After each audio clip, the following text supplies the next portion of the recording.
নফল ইবাদত আছে, নফল ইবাদত করলে একটা ওয়াজিবের সমতুল্য হবে। বলেন কি না বলেন? এখন আমরা ওয়াজিবের ক্ষেত্রে যে গুরুত্ব দিয়ে আজকে এসেছি, সেই গুরুত্বটা যদি আমরা ফরজের ক্ষেত্রে দিতাম, তাহলে কি আল্লাহ বেশি খুশি হতো না কম খুশি হতো? তাহলে আপনারা কি বেশি খুশি চান না কম খুশি চান?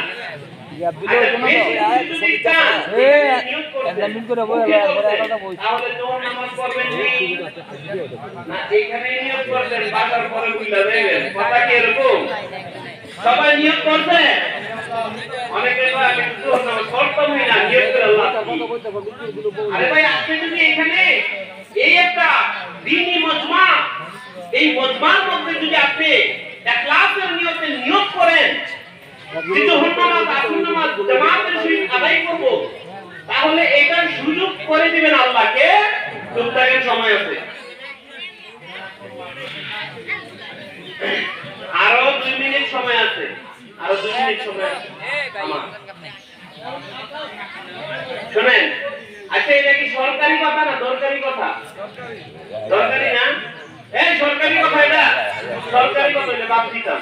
আমার 2 মিনিট সময় আছে। আমাদের 6 ইমাম থাইকা, এই যে 6 ইমাম থাইকা, তারপরে যে মসজিদের আর কি কই ইফতারের কমিটি লোক রাইখা আমাদের সময় ভাগ করে দেওয়া হয়েছে। কথা ক্লিয়ার?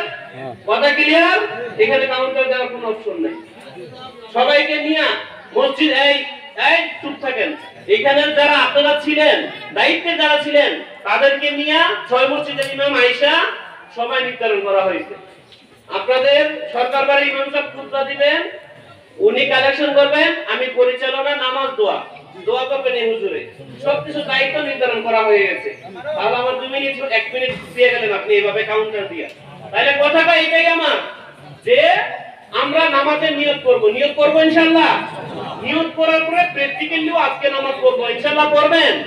যদি পড়েন, এই সব কিছু কথা থেকে এই কথাটা যদি মানতে পারেন, আল্লাহ আপনার হয়ে যাবে। সুবহানাল্লাহ। যাক, সময় সংক্ষিপ্ত।